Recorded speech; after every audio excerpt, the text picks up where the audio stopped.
चूरू शहर के ward number 8 में टीवी टेप डीवीडी रिपेयरिंग की दुकान में बिजली के शॉर्ट सर्किट से आग लग गई। घटना के समय दुकान बंद थी और दुकान से निकल रहे धुएं को देखकर दुकान के आसपास के लोगों ने इसकी सूचना दुकान मालिक के बेटे को दी, जिसके बाद दुकान पहुंचकर आसपास के लोगों की सहायता से आग पर काबू पाया गया। दुकान मालिक के बेटे साजिद भाटी ने बताया कि उसके पिता मोहम्मद रफीक भाटी ने वार्ड 8 में इलेक्ट्रॉनिक उपकरण की दुकान कर रखी है, जिसमें आग लगने पर तुरंत कोतवाली पुलिस, दमकल और बिजली विभाग के अधिकारियों को कॉल किया। बिजली विभाग के कर्मचारियों ने मौके पर पहुंचकर क्षेत्र की बिजली सप्लाई बंद करवाई। इसी दौरान कोतवाली पुलिस थाने के एएसआई शिव कुमार मौके पर पहुंच गए। तभी मोहल्ले के लोगों ने दुकान का ताला तोड़कर मिट्टी और पानी डालकर आग पर काबू पाया, लेकिन तब तक आग से दुकान पर रखा करीब 2 लाख रुपए का सामान जलकर राख हो गया था।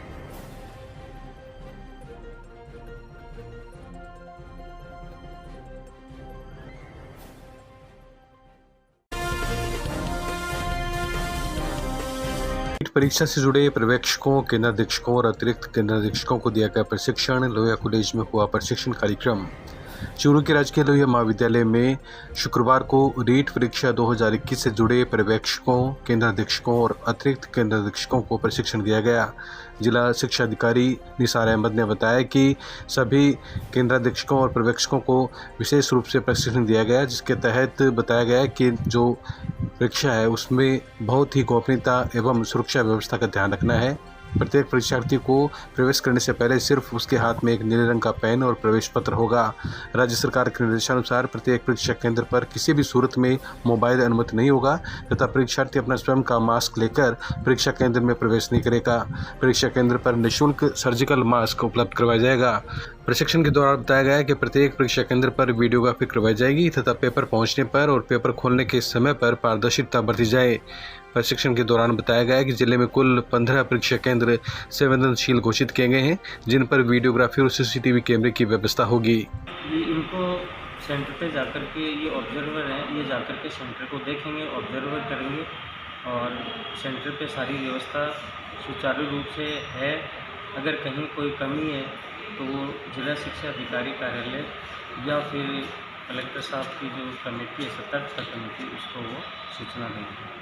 आपने अभी तक कहाँ तक तैयारी जो रीट की हमने लगभग रीट की सारी तैयारी कर ली है। इनको सारी सामग्री सुबह पहली बार जब सीएस की मीटिंग हुई थी उसमें उनको निर्देश दे दिए, डॉक्यूमेंट दे दिए।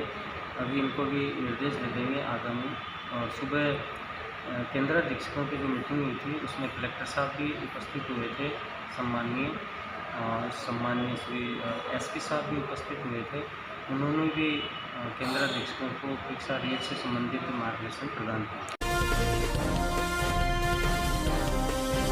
चूरू जिले के प्रभारी मंत्री भंवर सिंह भाटी ने शुक्रवार को जिला परिषद सभागार में राजस्व अभियान की पूर्व तैयारियों की समीक्षा बैठक को संबोधित किया। इस दौरान प्रभारी मंत्री ने अभियान से जुड़े सभी विभागों के कार्यों एवं पूर्व तैयारी की विशेष समीक्षा की तथा कहा कि राज्य सरकार की मंशा है कि अधिक से अधिक लोगों को इन शिविरों का लाभ मिले। इस दौरान बैठक में सादुलपुर विधायक कृष्णा पुनिया ने अतिवृष्टि के कारण फसलों में हुए खराबे का जिक्र करते हुए खराब हुई फसलों के नमूने दिखाए तथा इस संबंध में किसानों को राहत दिलाने का अनुरोध किया।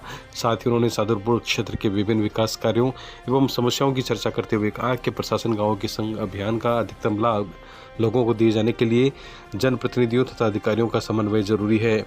वहीं चूरू विधायक राजेंद्र राठौड़ ने जिले के विकास से संबंधित विभिन्न मसलों पर ध्यानाकर्षण किया और कहा कि प्रशासन गांवों के संग अभियान का तभी लोगों को पूरा लाभ मिलेगा जब इसके लिए प्रशासन पूरी तरह संवेदनशीलता से काम करे। राठौड़ ने जिला मुख्यालय पर बरसाती पानी की निकासी के लिए राउंड तक लोग पंप चलाने की व्यवस्था करने पर जोर दिया।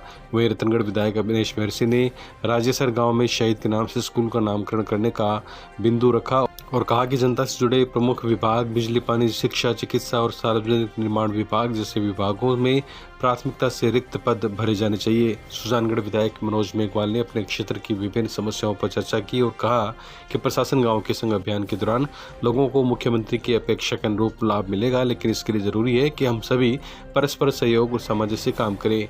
अधिकारी कर्मचारी पूरी संवेदनशीलता के साथ लोगों को लाभ देने का लक्ष्य रखें। बैठक में जिला प्रमुख वंदना आर्य, चूरू प्रधान दीपचंद राहड़, चूरू सभापति पायल सैनी, बेदासर प्रधान संतोष मेघवाल ने भी उपयोगी सुझाव दिए। किसानों को लोगों को फायदा देने के लिए हम ये कैंप लगा रहे हैं। मैक्सिमम लोगों को फायदा ये 18 प्लस 2 और जो है इसमें रोडवेज को भी हो रहा है, आपको लिखेंगे वहाँ पर प्रॉडक्ट पेंडिंग इशू अभी परियोजना उसको करीब 24,000 मामले कैसे हैं जिन्हें उनका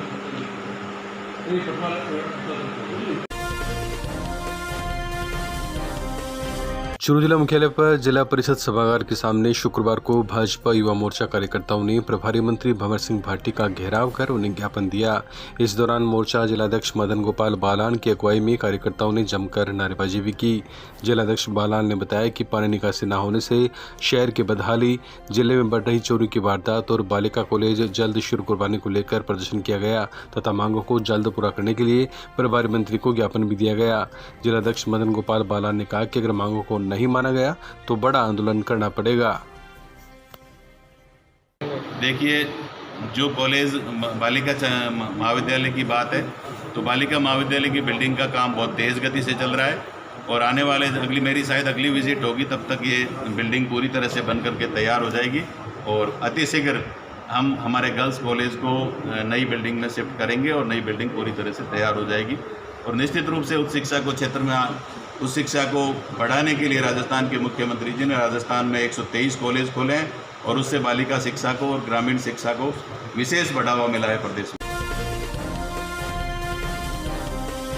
रतनगढ़ के वार्ड 45 बीहड़ में लगी हाई टेंशन बिजली के टावर पर शुक्रवार की दोपहर एक युवक चढ़ गया। घटना का पता चलने पर लोगों की भीड़ जमा हो गई। सूचना पर भाजपा नेता रामकृष्ण पारेख भी मौके पर पहुंचे और समझाइश कर युवक को नीचे उतारा। पारेख ने बताया कि वार्ड 45 का ही हरिराम नायक मानसिक रोगी वे शुक्रवार की दोपहर 132 kV हाई टेंशन लाइन के टावर पर चढ़ गया। गनीमत रही कि किसी भी प्रकार की घटना घटित नहीं हुई। पारेख की समझाइश के बाद युवक टावर से नीचे उतरा। इस दौरान काफी संख्या में महिला, पुरुष और बच्चों की भीड़ मौके पर जमा हो गई।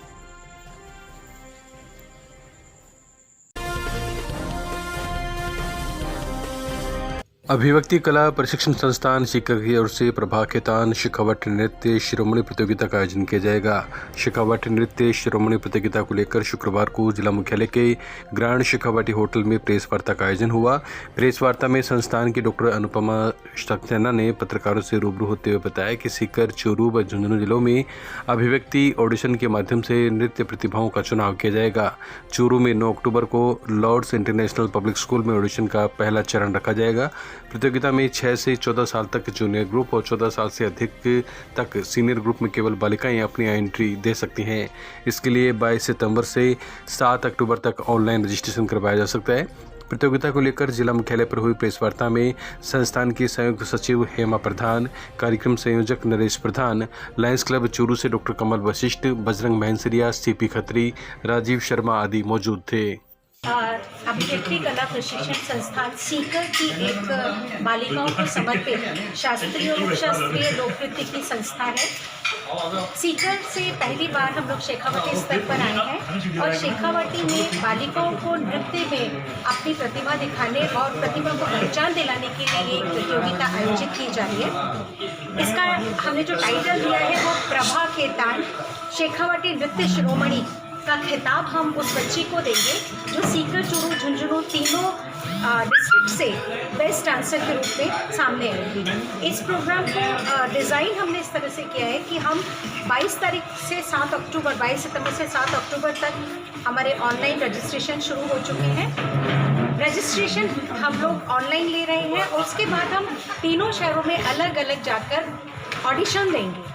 चूरू में 9 अक्टूबर को, झुंझुनू में 10 अक्टूबर को और सीकर में 13 अक्टूबर को हम ऑडिशंस लेंगे और जो बच्चियां ऑनलाइन रजिस्ट्रेशन कराने से चूक जाएंगी वो ऑन द स्पॉट आकर जगह पर आकर उसी दिन आकर अपना ऑफलाइन रजिस्ट्रेशन भी करा सकती हैं। इसमें 2 एज ग्रुप हैं, 7 से 14 साल तक की बच्चियां और 14 साल से ऊपर की उम्र की जो बच्चियां हैं। सीनियर और जूनियर 2 ग्रुप्स हैं। इसमें क्लासिकल, सेमी क्लासिकल, फोक, राजस्थानी फोक और कंटेम्प्रेरी, ये 4 डांस फॉर्म्स हैं। इसके अलावा भी बच्ची अगर कोई और डांस फॉर्म भी करना चाहिए तो ऑडिशन में वो अपना बेस्ट हमें आके दिखाएगी। 26 सितंबर को रतनगढ़ तहसील के 20 केंद्रों पर होने वाली रीट परीक्षा के लिए प्रश्न पत्र शुक्रवार को रतनगढ़ पहुंचे। एसडीएम विजेंद्र सिंह की अध्यक्षता में गठित टीम ने प्रश्न पत्रों को पुलिस थाना में रखवाया, जहां पर 2 जवान हथियारों के साथ सुरक्षा के लिए तैनात किए गए। इस दौरान सीआई मनोज मूंड, तहसीलदार प्रवीण कुमार सैनी, उप कोषाधिकारी गजेंद्र सिंह भाटी, सीपीओ भंवरलाल डूडी सहित एसडीएम ऑफिस का स्टाफ व पुलिस थाने के जवान मौजूद रहे। एसडीएम विजेंद्र सिंह ने बताया कि परीक्षार्थियों की सुविधा के लिए रतनगढ़ के बस स्टैंड व रेलवे स्टेशन तथा राजलेश्वर में हेल्प डेस्क का गठन किया गया है। हेल्प डेस्क परीक्षार्थियों को संबंधित परीक्षा केंद्र, रहने, खाने जैसी समस्त सुविधाओं की जानकारी उपलब्ध करवाएगी। उक्त हेल्प डेस्क 25 सितंबर की सुबह 9 बजे से लेकर 26 सितंबर को परीक्षार्थियों के जाने तक 24 घंटे काम करेगी। इसके अलावा रोडवेज और निजी बसों में परीक्षार्थियों के निःशुल्क आवागमन की सुविधा उपलब्ध करवाई गई है। बस स्टैंड व रेलवे स्टेशन के पास स्थित रेस्टोरेंट और होटल संचालकों तथा ऑटो चालकों को निर्धारित शुल्क लेने के लिए निर्देशित किया गया है। परीक्षा के दिन पार्किंग और यातायात व्यवस्था के लिए पुलिस प्रशासन ने भी पुख्ता इंतजाम किए हैं। रीट परीक्षा जो 26 तारीख को होने वाली है, उसके लिए हम लोगों ने, प्रशासन ने रोडवेज बसों की, प्राइवेट बसों की व्यवस्था कर रखी है प्रार्थियों के आने जाने के लिए। दूसरी चीज़, हमने बस स्टैंड, रेलवे स्टेशन और एक राजलेश्वर में हमने हेल्प डेस्क का गठन किया है, जिसमें हर टाइम पे 25 तारीख से सुबह 9 बजे से लेकर और 26 तारीख को जब तक सभी लोग यहाँ से नहीं चले जाएंगे तब तक वो हेल्प डेस्क काम करेगी 24 आवर्स के लिए। उनके पास सारी हेल्प डेस्क पे सारी सूचनाएं रहेंगी। फ्लाइंग स्क्वाड्स कलेक्ट्रेट से बनाए हुए हैं, वो फ्लाइंग स्क्वाड वाले चारों तरफ घूमेंगे। ऑटो रिक्शा वालों को पाबंद कर दिया है। अपने ये जो ढाबे वगैरह हैं, होटल वगैरह है, उनको सभी को पाबंद कर दिया गया है कि वो वाजिब पैसे लें और किसी तरह की अव्यवस्था नहीं फैलाएं। कोशिश करेंगे। पुलिस विभाग ने भी अपनी पार्किंग व्यवस्था और ट्रैफिक के लिए सारी व्यवस्थाएं कर दी हैं, क्योंकि गाड़ियां भी बहुत ज़्यादा आनी हैं। इस तरह से सारी व्यवस्थाएं कर रखी हैं। रीट परीक्षा को लेकर सुजानगढ़ में प्रशासन पूर्णतया मुस्तैद नजर आ रहा है। इसी क्रम में शुक्रवार को रीट की व्यवस्था कड़ी शिक्षा के बीच सुजानगढ़ पहुंचे। तहसील कार्यालय में थानाधिकारी राम प्रताप गोदारा व अन्य पुलिस जाब्ते की मौजूदगी में प्रश्न पत्रों को सुरक्षित रखवाया गया। वहीं रीट परीक्षा की तैयारियों और अभ्यर्थियों को होने वाली असुविधाओं के निवारण के लिए प्रशासनिक अधिकारियों की बैठक पंचायत समिति में शाम को आयोजित की गई, जिसमें विभिन्न मुद्दों पर अधिकारियों ने चर्चा की। आपको बता दें, सुजानगढ़ में कुल 19 परीक्षा केंद्रों पर रीट परीक्षा होगी, जिसमें कुल 6504 अभ्यर्थी भाग लेंगे।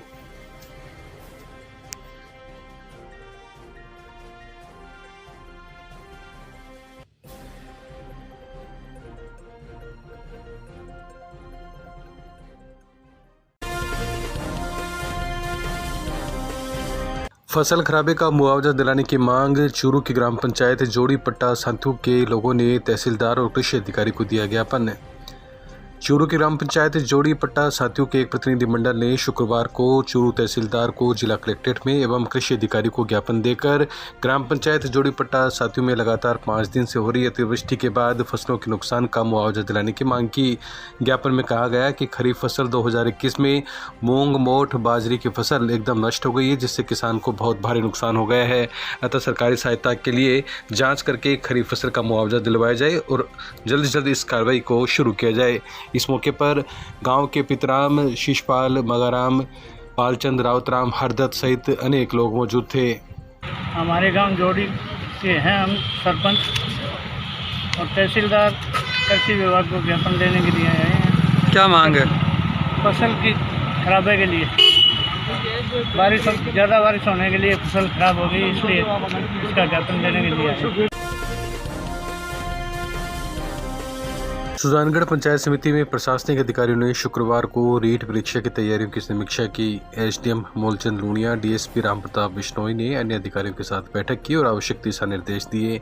दूसरी ओर जिला कलेक्टर सावनमल वर्मा ने वीसी के जरिए सुजानगढ़ के अधिकारियों को संबोधित किया। उन्होंने तैयारियों पर चर्चा की और कहा कि किसी भी प्रकार की कोताही बर्दाश्त नहीं की जाएगी। वीडियो कॉन्फ्रेंस के जरिए चूरू जिला कलेक्टर अधिकारियों को हर मोर्चे पर मुस्तैद रहने की बात कहते रहे। बैठक में थानाधिकारी सीबीओ कुलदीप व्यास और पुरुषोत्तम चौहान, नगर परिषद से सहायक लेखाधिकारी भंवरलाल आदि मौजूद रहे।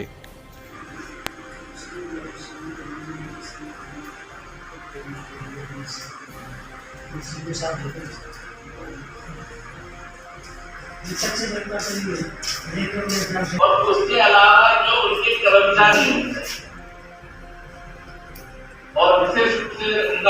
है कि यदि कोई महिला व्यक्ति है और उसको किसी तरह की रैपिंग या परेशानी है तो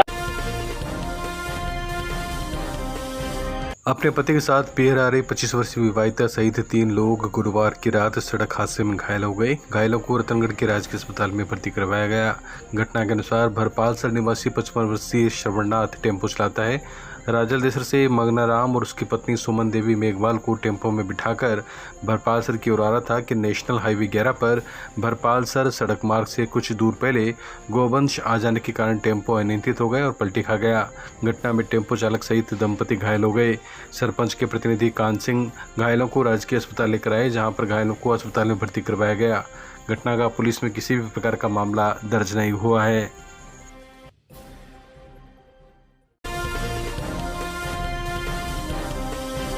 छब्बीस सितंबर को होने वाली रीट परीक्षा की पूर्व तैयारियों को लेकर तारणा ग्रुप खंड अधिकारी मोनिका जाखड़ की अध्यक्षता में पंचायत समिति सभागार में बैठक हुई, जिसमें एसडीएम जाखड़ ने बाहर से आने वाले परीक्षार्थियों को कोई भी परेशानी न हो, इसके लिए उपस्थित जनों को अलग अलग जिम्मेदारी सौंपी।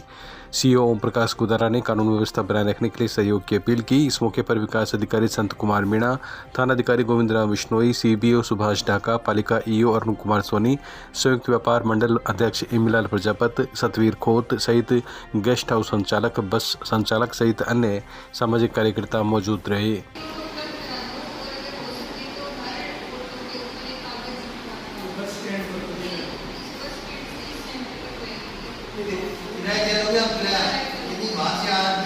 रीट परीक्षा के सफलतापूर्वक आयोजन के लिए तारानगर ब्लॉक स्तरीय सभी अधिकारियों की एवं सभी धर्मशाला के जो संचालक हैं, डीवाईएसपी साहब और वीडियो साहब, हमने बैठक रखी, जिसमें ये व्यवस्थाएं सुनिश्चित करने का प्रयास किया गया कि जो बच्चे यहाँ आएंगे, 2712 की संख्या है, 2 पारियों में ये एग्ज़ाम होनी है, 9 सेंटरों पर होगी तारानगर में। उसमें सभी व्यवस्थाएं उनके रुकने की, खाने की और ट्रैफिक से संबंधित है और बसों की व्यवस्था है, ये सभी व्यवस्थाएं सुनिश्चित करने के लिए आज बैठक रखी गई है।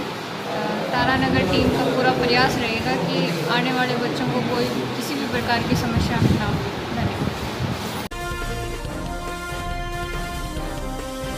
रतनगढ़ उपखंड कार्यालय में अतिरिक्त जिला कलेक्टर सुजानगढ़ अनिल महिला की अध्यक्षता में रीट परीक्षा और प्रशासन गांवों के संग अभियान 2021 के संबंध में बैठक आयोजित की गई। बैठक में महिला द्वारा रीट परीक्षा के संबंध में स्थानीय स्तर पर की गई व्यवस्थाओं की समीक्षा की और आवश्यक दिशा निर्देश दिए। उन्होंने कहा कि परीक्षा केंद्रों पर पहुंच हेतु एक नजरी नक्शा तैयार कर हेल्प डेस्क पर लगाया जाए। एसडीएम विजेंद्र सिंह ने व्यवस्थाओं की जानकारी दी। महिला ने बस स्टैंड, रेलवे स्टेशन पर पानी की व्यवस्था करने तथा परीक्षा सुचारू रूप से हो ये सुनिश्चित करने के निर्देश दिए। वहीं प्रशासन गांवों के संग अभियान 2021 को सफल बनाने एवं अधिक से अधिक लोगों को लाभान्वित करने हेतु कार्य योजना तैयार करने और अग्रिम दल गठित कर शिविर से पूर्व ही किए जाने वाले कार्यों की तैयारी करने के निर्देश दिए गए। बैठक में बीडीओ दिलीप कुमार, तहसीलदार प्रवीण कुमार, अधिशासी अभियंता जलदाय विभाग अमर सिंह मीणा, विद्युत विभाग के भूपेंद्र सिंह, नागेश पुरोहित, उप तहसीलदार Rajaldesar Subhash Chandra, block CMHO doctor Hemant Matoliya, CBO Bhanwarlal Dudi, Devkiran Sharma, programmer VL Saini सहित अन्य अधिकारी कर्मचारी उपस्थित थे।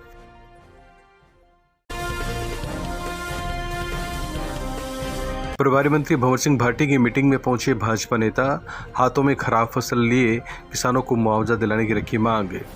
चूरू जिला मुख्यालय के जिला परिषद सभागार में प्रभारी मंत्री भंवर सिंह भाटी की शुक्रवार को आयोजित मीटिंग में अचानक से भाजपा नेता पहुंच गए। अपने हाथों में खराब फसल लिए पहुंचे भाजपा नेताओं ने किसानों को जल्द से जल्द मुआवजा दिलाने की मांग की। इस मौके पर पूर्व जिला प्रमुख हरलाल सारण, डॉक्टर वासुदेव चावला सहित अन्य भाजपा नेताओं एवं कार्यकर्ताओं ने मंत्री से मांग की कि जो नमूने दिखाए जा रहे हैं उसके तहत जल्द जल्द किसानों को मुआवजा दिलवाया जाए। डॉक्टर वासुदेव चावला ने कहा कि किसानों को उचित मुआवजा दिया जाना चाहिए, क्योंकि वर्तमान समय में अतिवृष्टि होने से किसानों की सारी फसल तबाह हो चुकी है और किसानों के सामने जीवन यापन का संकट पैदा हो गया है। इस पर मंत्री ने मुआवजे की मांग को लेकर भाजपा नेताओं को आश्वस्त करते हुए कहा कि उनकी मांग सरकार तक जरूर पहुंची जाएगी। इस अवसर पर जिला उपाध्यक्ष हेम सिंह शेखावत, पूर्व जिला महामंत्री चंद्राराम गोरी, मंडल अध्यक्ष दीनदयाल सैनी, सुरेश सारस्वत, विक्रम सिंह कोटवाद, मनोज गढ़वाल, कमल रामसरा सहित अनेक कार्यकर्ता उपस्थित थे। आपको बता दें, इस मीटिंग में चूरू जिले के विधायक राजेंद्र राठौड़, अभिनेश महर्षि, कृष्णा पुनिया सहित अन्य नेतागण भी मौजूद थे। चूरू में कैथ लैब लगवाने की मांग, पार्षद अंजनी शर्मा के नेतृत्व में मुख्यमंत्री के नाम कलेक्टर को दिया ज्ञापन। चूरू जिला मुख्यालय पर शुक्रवार को एक प्रतिनिधिमंडल ने जिला कलेक्टर को मुख्यमंत्री के नाम ज्ञापन देकर चूरू में कैथ लैब की शुरुआत करवाने की मांग की। पार्षद अंजनी शर्मा के नेतृत्व में अरविंद बाग, चंद्रभान शर्मा, भीम सिंह, गणेश शर्मा, शाहनवाज खान, सुभाष मेघवाल आदि ने जिला कलेक्टर को ज्ञापन के जरिए बताया कि चूरू में कैथ लैब लग जाने से आसपास के जिलों के लोगों को इस सुविधा का लाभ मिलेगा। कैथ लैब में एंजियोप्लास्टी व एंजियोग्राफी की जांच की सुविधा संभव होने से मरीजों को जयपुर तक का सफर तय नहीं करना पड़ेगा। फिलहाल मरीजों को कैथ लैब की सुविधा का लाभ लेने के लिए जयपुर तक जाना पड़ता है, जिससे उनको भारी परेशानी उठानी पड़ती है। ज्ञापन में मांग की गई, अगर जल्द ही चूरू में कैथ लैब खुल जाएगी तो इसका फायदा चूरू जिले की जनता को मिलेगा और समय और पैसे की बचत भी होगी। ये ज्ञापन एक तरीके से प्रार्थना पत्र है जो माननीय हमारे जननायक अशोक जी गहलोत साहब माना कलेक्टर साहब के माध्यम से इसके अंदर जिला मुख्यालय पर कैथ लैब जो कि एंजियोग्राफी और एंजियोप्लास्टी के लिए जरूरी है और आजकल बहुत जनता पीड़ित है कि लाखों रुपये लगा के बाहर से करवा कर आते हैं, तो अगर ये सुविधा जननायक साहब चूरू मुख्यालय पर उपलब्ध करवा देते हैं तो आम जनता को, चूरू की जनता के अलावा आसपास के जिलों की जनता को भी काफ़ी फायदा मिलेगा। चूरू जिला प्रभारी मंत्री भंवर सिंह भाटी ने शुक्रवार को जिला मुख्यालय पर सुने अभाव अभियोग निस्तारण के लिए दिए आवश्यक दिशा निर्देश। चूरू जिला प्रभारी मंत्री एवं उच्च शिक्षा राज्य मंत्री भंवर सिंह भाटी ने शुक्रवार को जिला मुख्यालय पर आमदन के अभाव अभियोग सुने और उनके निस्तारण के लिए संबंधित को आवश्यक निर्देश दिए। इस मौके पर जनप्रतिनिधियों, कार्यकर्ताओं ने स्वास्थ्य, बिजली, पानी, सड़क और बरसाती पानी की निकासी, अतिवृष्टि से नुकसान सहित विभिन्न मसलों पर प्रभारी मंत्री का ध्यान आकर्षण किया। प्रभारी मंत्री ने कहा कि सरकार आमदन की समस्याओं की संवेदनशीलता के साथ निवारण के लिए संकल्पबद्ध है तथा लोगों के पास जाकर उनकी समस्याओं के समाधान के लिए प्रशासन गांवों के संग तथा प्रशासन शहरों के संग अभियान 2 अक्टूबर से शुरू कर रही है। जनप्रतिनिधि और जागरूक कार्यकर्ता इस अभियान का समुचित प्रचार प्रसार कर सुनिश्चित करें कि लोगों को इस अभियान का लाभ मिले। इस दौरान बड़ी संख्या में जनप्रतिनिधि एवं जिले के आम नागरिक उपस्थित थे। लोगों ने अपने अभाव अभियोग से प्रभारी मंत्री को अवगत करवाते हुए निस्तारण के लिए गुहार लगाई।